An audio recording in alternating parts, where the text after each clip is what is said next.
Welcome to all you new people. I am Friar Tuck, and this is my epoch. And what I'm going to be talking about today is why a lot of your not-for-profits fail.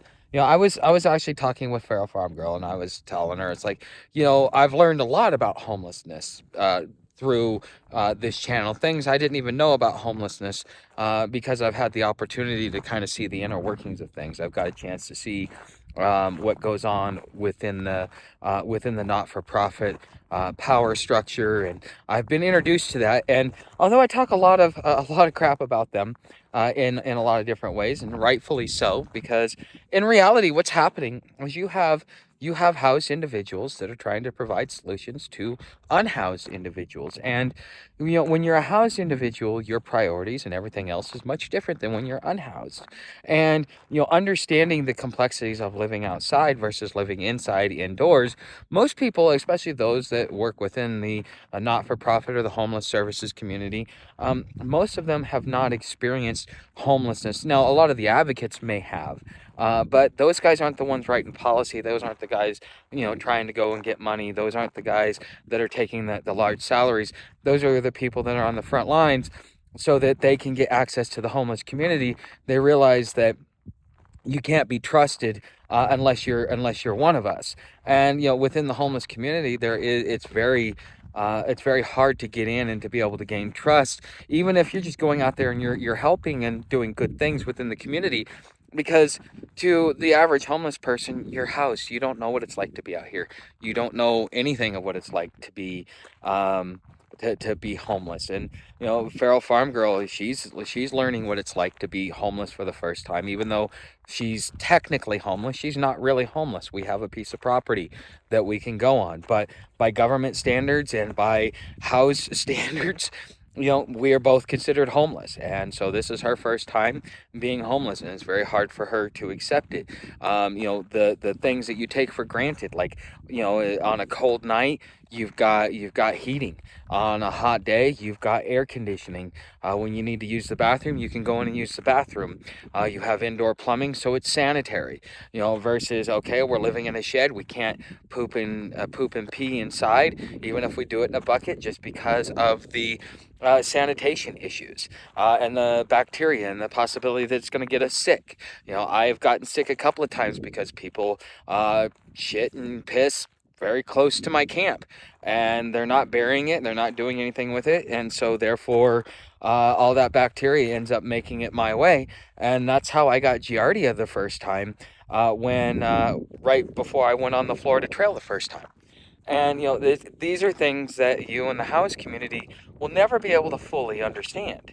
And I think it's time that the house community and the not-for-profit community takes an opportunity and gives us homeless, those that are about to be homeless, gives us more of a voice and more of a say in the services in which we get.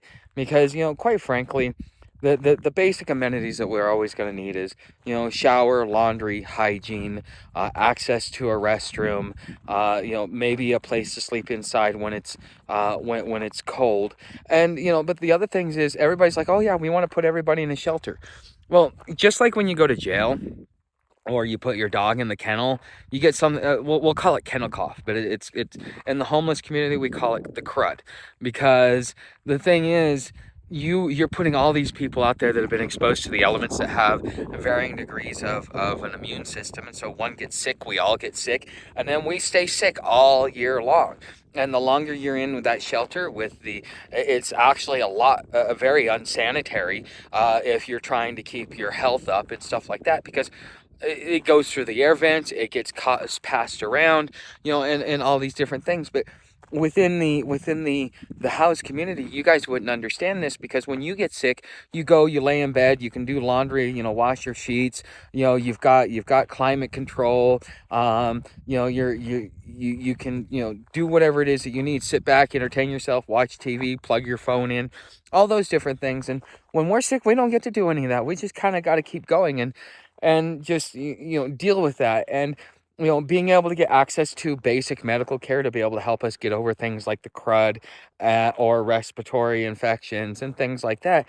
That's where we really need the help at, or even helping us with wounds. But another thing that could also be done within the homeless community is because we want to be able to do this stuff for ourselves. And waiting for a bus to show up on Tuesday and it's Thursday, and you've got what, 4 days till the next bus shows up to actually give you some medical care, and you need immediate medical care. But instead of going and running to the emergency room, which you're going to spend most of your day there and all that other stuff, if you were to teach people how to be able to do basic dressing of wounds, basic care and stuff like that within the homeless community, not only would that reduce the overall uh, uh, the overall pull on public resources, but it would also empower us to be more self-sufficient on how to be able to manage ourselves. Because once you start learning how to dress wounds, you start thinking about things differently, because you're like, I don't want to have to dress a wound, so I know that this is what's going to happen, so therefore you stop. And it does make a little bit of a character change, or a change in the decisions. But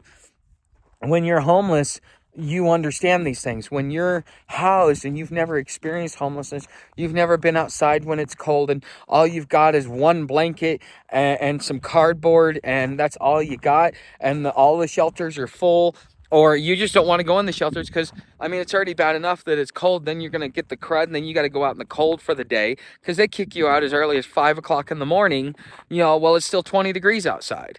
And so, you you start going, well, why do I want to go to a shelter? Why do I want to go take part in these services? And so, we're trying to provide a housed solution to an unhoused problem, and this is really the crux of the issue. And I think that an easy, simple solution is to give the homeless a voice to be able to have the services needed. That's what your advocates can do. Hey, what is it that you're lacking? What is it that you need?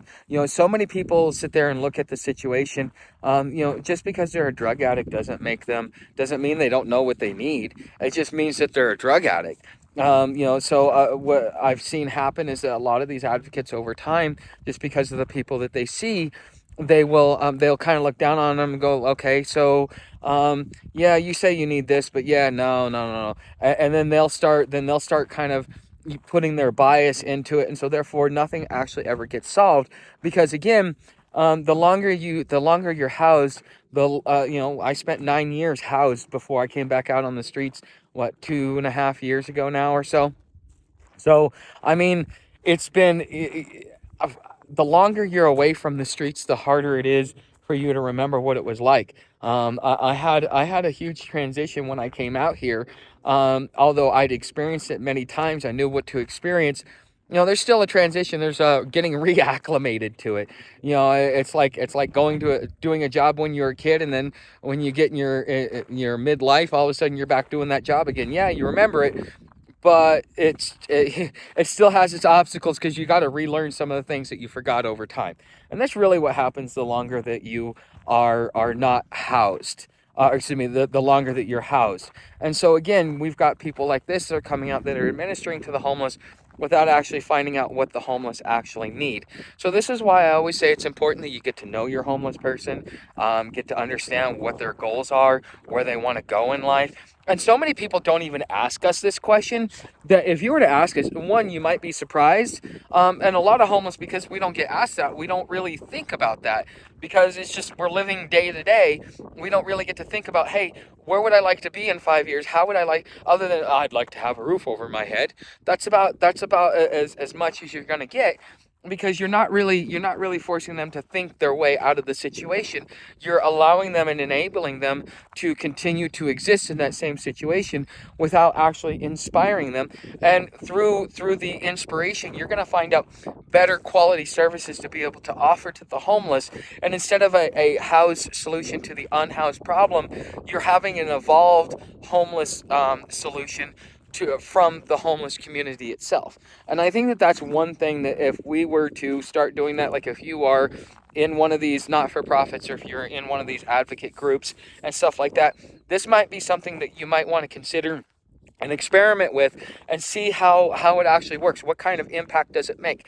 I'm under the impression, just because I know that I'm offering some decent solutions, that if they were to be exercised, we could see, we could see a positive change in homelessness very quickly within a couple of years. Because I mean, it takes a minute for everything to go through to get propagated down the system. But taking the moment to get to know your homeless person, understand what their goals are, and how your services can help benefit them, help them reach that goal. That is probably that is going to be more effective than just coming up off a whim as, oh yeah, we can raise money for this, we can raise money for that. Because again, you've got housed people in the halls of power that make all the decisions, that are giving house solutions to the unhoused community. So, this is, again, is something for you to think about. Okay, so for those of you guys that like this stuff, that find value in it, or if you would like, if you'd like to pick my brain for an hour, you come over to Patreon. There's different memberships, ranging from $5 an hour, or $5 to $20, and even one if you want to be able to pick my brain for an hour over the phone, and maybe I can help you with some different solutions. But everything that I do is over on Patreon, or it's down in the tip jar, which is PayPal, my website, Cash App, that type of stuff. So you guys know how to help the channel. Otherwise, share, subscribe. I'd love to hear your comments down if you think I'm spot on, or if you think I'm just blowing hot air. Thanks for watching, and I'll see you in the next video.